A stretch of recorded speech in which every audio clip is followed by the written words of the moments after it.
नमस्कार दोस्तों, GS with Manish में आप सभी प्रिय मित्रों का हार्दिक स्वागत है। दोस्तों, आज की क्लास में हम केवीएस पीआरटी 2022 के लिए पर्यावरण अध्ययन के अंतर्गत भोजन और बीमारी तथा स्वच्छता से संबंधित कुछ महत्वपूर्ण प्रश्नों का अध्ययन करेंगे, जो कि आपकी परीक्षा की दृष्टि से काफ़ी महत्वपूर्ण है। इसी के साथ आज की क्लास को शुरू करते हैं, जिसमें हमारा आज का पहला प्रश्न है, समुद्री शैवाल किसका महत्वपूर्ण स्रोत है? क्लोरीन के, ब्रोमीन के, आयोडीन के या लोहा के? तो समुद्री शैवाल जो है महत्वपूर्ण स्रोत आयोडीन के हैं। तो ऑप्शन नंबर 3 हमारा इस प्रश्न का सही आंसर हो जाएगा। अगला प्रश्न देखेंगे और अगला प्रश्न कह रहा है सुमेलित कीजिए। एक को सूची 2 के साथ सुमेलित कीजिए। सूची 1 में पहला ऑप्शन है कटा और घाव जो है वह सूची 2 के किससे संबंधित है? तो हल्दी के चूर्ण से संबंधित है। अतः पहला विकल्प जो है वह सूची 2 के दूसरे विकल्प से संबंधित हो जाएगा। दूसरा कह रहा है सामान्य ज्वर किससे संबंधित है? तो मेथी के बीजों की चाय से संबंधित है। अतः दूसरा विकल्प जो है यह सूची 2 के तीसरे विकल्प से संबंधित हो जाएगा। अगला विकल्प कह रहा है आँख का सूजन।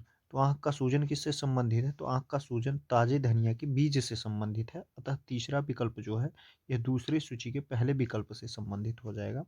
और चौथा विकल्प कह रहा है दाँत का दर्द। तो दाँत का दर्द किससे संबंधित है? तो हींग के चूर्ण से संबंधित है। तो ये हमारा सही मिलान हो जाएगा। अगला प्रश्न देखेंगे। हमारा अगला प्रश्न कह रहा है चूहों के द्वारा फैलने वाला रोग है, चेचक रोग है, मलेरिया है, प्लेग है या तपेदिक है? तो चूहे के द्वारा फैलने वाला रोग जो है प्लेग के नाम से हम जानते हैं। तो ऑप्शन नंबर 3 हमारा इस प्रश्न का सही आंसर हो जाएगा। अगला प्रश्न देखेंगे। हमारा अगला प्रश्न कह रहा है अन्य मृत जंतुओं पर निर्वाह करने वाले प्राणी को कहते हैं। अर्थात अन्य मृत जंतुओं पर अपना जीवन निर्वाह करने वाले प्राणी को हम क्या कहते हैं? पैरासाइट, डिकम्पोजर, स्कैवेंजर या ओमनीवोर? तो अन्य मृत जंतुओं पर अपना जीवन निर्वाह करने वाले प्राणी को हम स्कैवेंजर कहते हैं। तो ऑप्शन नंबर 3 हमारा इस प्रश्न का सही आंसर हो जाएगा। अगला प्रश्न देखेंगे। हमारा अगला प्रश्न कह रहा है निम्नलिखित में से किस वर्ग में प्रोटीन की प्रचुरता है? इन दिए हुए विकल्पों में से हमको उस विकल्प को चूज करना है जो प्रोटीन की प्रचुरता को प्रदर्शित करता है। दूध, आम, गाजर, अंडा, मटर, मछली, सोयाबीन, चना, मक्का या सेब, दही, मांस? तो इन दिए हुए विकल्पों में से ऑप्शन नंबर 3 जो है सोयाबीन, चना और मक्का जो है यह प्रोटीन की प्रचुर मात्रा को प्रदर्शित करने वाले ऑप्शन है। अतः ऑप्शन नंबर 3 हमारा इस प्रश्न का सही आंसर हो जाएगा। अगला प्रश्न देखेंगे। हमारा अगला प्रश्न कह रहा है कि पोलियो का कारण है, जीवाणु है, विषाणु है, कवक है या कीट है?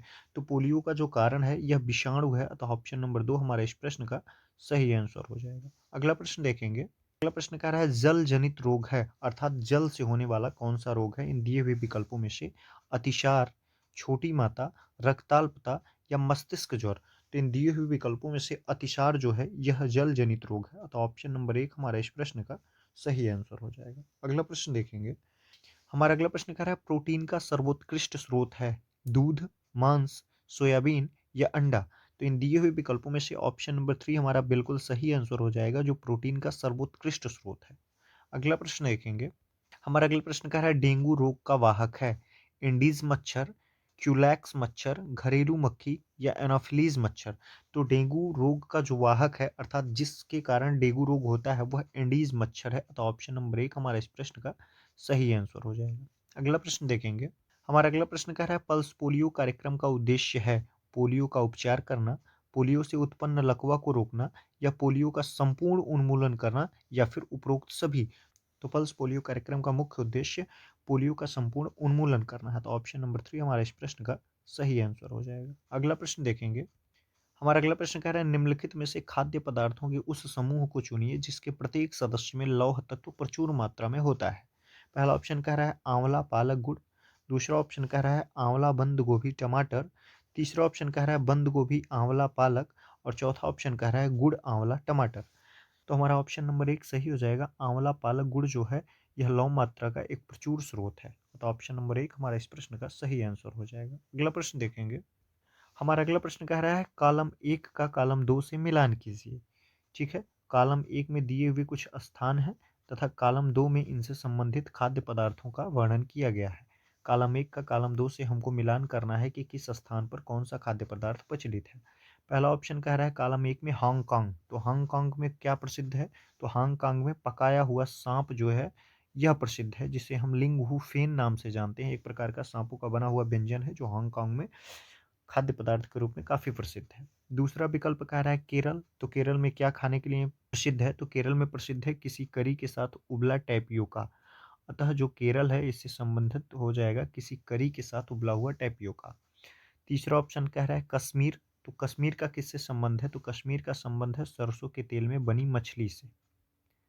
और चौथा कह रहा है गोवा, तो गोवा का संबंध किससे है? तो गोवा का संबंध है नारियल के तेल में बनी समुद्री मछली से। अतः ये हमारा सही मिलान हो जाएगा। हांगकांग का संबंध पकाया हुआ सांप से है। केरल का संबंध किसी करी के साथ उबला टैपियोका से है। कश्मीर का संबंध सरसों के तेल में बनी मछली से है। और वहीं गोवा का संबंध नारियल के तेल में बनी समुद्र की मछली से है। तो ये हमारा सही मिलान हो जाएगा। अगला प्रश्न देखेंगे। हमारा अगला प्रश्न कह रहा है उच्च ज्वर, तेज बुखार के साथ कंपकपी जिसका उपचार सिंकोना पेड़ की छाल से किया जा सकता है, वह क्या है?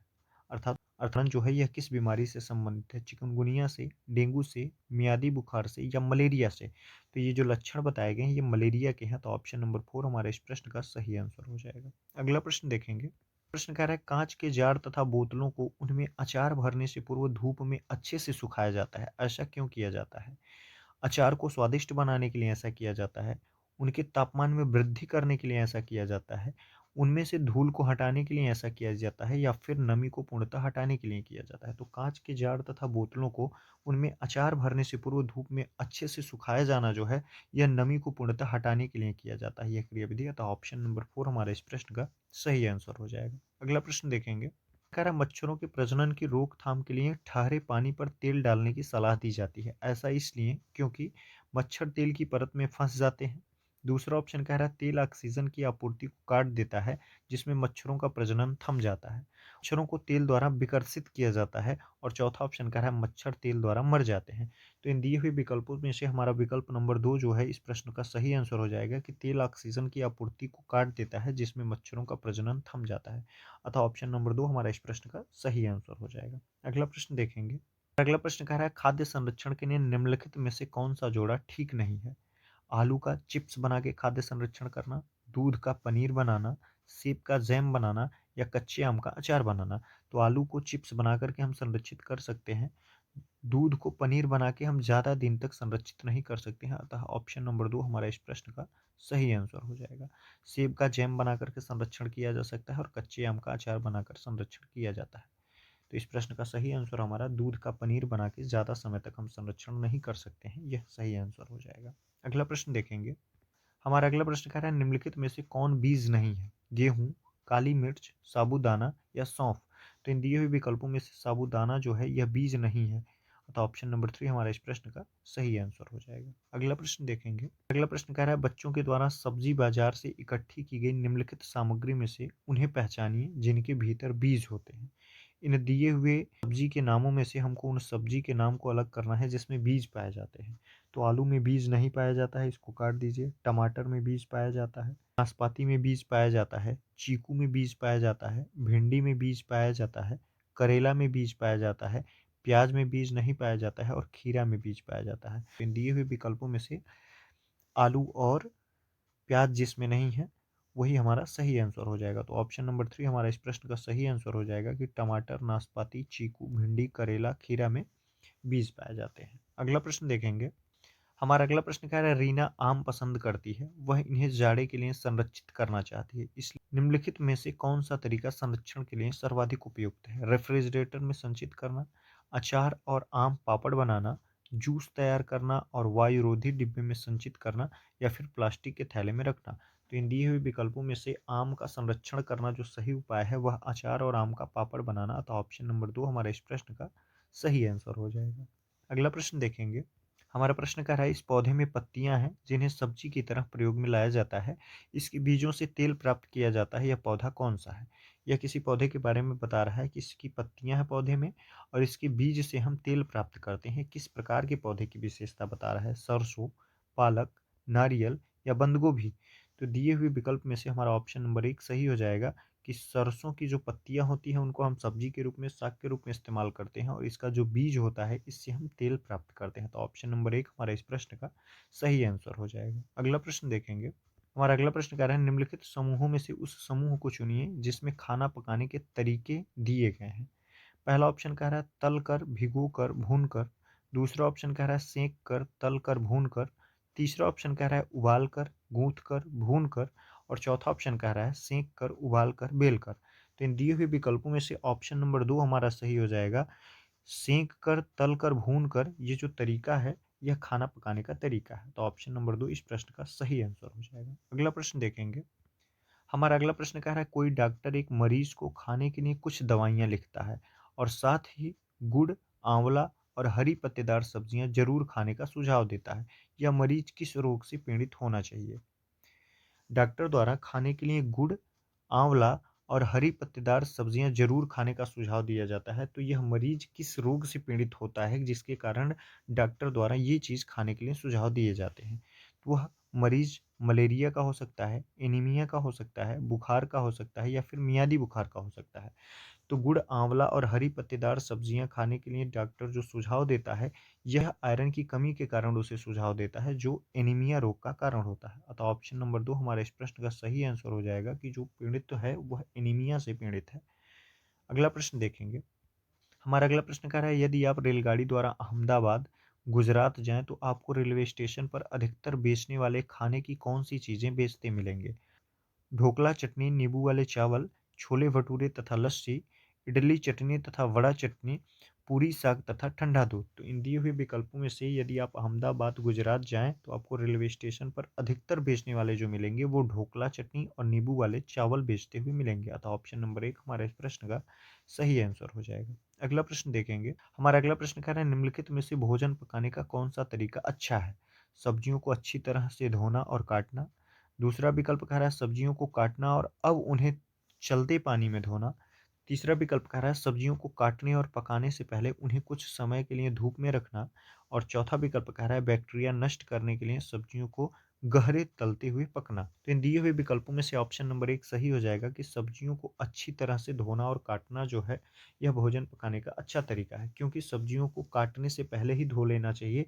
अन्यथा सब्जियों को काटने के बाद धोने से उसमें से जल में घुलने वाले विटामिन बी और सी जो हैं वो जल में घुल करके बाहर चले जाते हैं, जो हमें प्राप्त नहीं होते हैं। तो ऑप्शन नंबर 1 हमारे इस प्रश्न का सही आंसर हो जाएगा। अगला प्रश्न देखेंगे। हमारा अगला प्रश्न कह रहा है भारोत्तोलकों को प्रायः ज़्यादा मांसपेशियां और बॉडी मास बनाने की आवश्यकता होती है। इस उद्देश्य के लिए उन्हें ऐसा आहार लेने की आवश्यकता है जो डाट डाट से भरपूर हो। अर्थात उनका आहार किस चीज़ से भरपूर होना चाहिए? प्रोटीन से, कार्बोहाइड्रेट से, वसा से या विटामिन से? तो उनका आहार जो है यह प्रोटीन से भरपूर होना चाहिए। अतः ऑप्शन नंबर 1 हमारा इस प्रश्न का सही आंसर हो जाएगा। अगला प्रश्न देखेंगे। हमारा अगला प्रश्न कह रहा है अंजलि की सहेली दांतों के क्षय से बचने के लिए निम्नलिखित 4 तरीके बताती है। पहला, दिन में 2 बार ब्रश करना। दूसरा, इनेमिल कम न हो इसके लिए ब्रेसेस पहने। तीसरा, मिठाई, चॉकलेट और कार्बन डाइऑक्साइड युक्त पेय पदार्थ न लें। और चौथा कहती है कुछ खाने के बाद कुल्ला करें। तो इसमें से कौन कौन सा विकल्प जो है वह दांतों के क्षय से बचाने के लिए सही है? दिन में 2 बार ब्रश करना ये भी सही है। दूसरा ऑप्शन कह रहा है इनेमिल कम ना हो इसके लिए ब्रेसिस पहनना। तो यह विकल्प जो है यह गलत हो जाएगा ऑप्शन। और तीसरा कहती है मिठाई, चॉकलेट और कार्बन डाइऑक्साइड युक्त पेय पदार्थ न लें। तो ये भी बिल्कुल सही हो जाएगा, इसका भी हमको बर्ताव करना चाहिए। और चौथा विकल्प कह रहा है कुछ खाने के बाद कुल्ला कर लेना। तो ऑप्शन नंबर 4 भी सही हो जाएगा। तो अंजलि की सहेली दांतों के क्षय से बचने के लिए जो 4 तरीके बताती है उसमें से 3 सही हो जाएगा। विकल्प 1, विकल्प 3 और विकल्प 4 जो है वह अंजलि की सहेली दांतों के क्षय से बचने के लिए सही तरीका बताती है। तो ये रहे हमारे आज के प्रश्न जो भोजन, बीमारी और स्वच्छता से संबंधित रहे। ठीक है, तो इनका आप लोग अध्ययन करिएगा। मिलते हैं अगली क्लास में। धन्यवाद।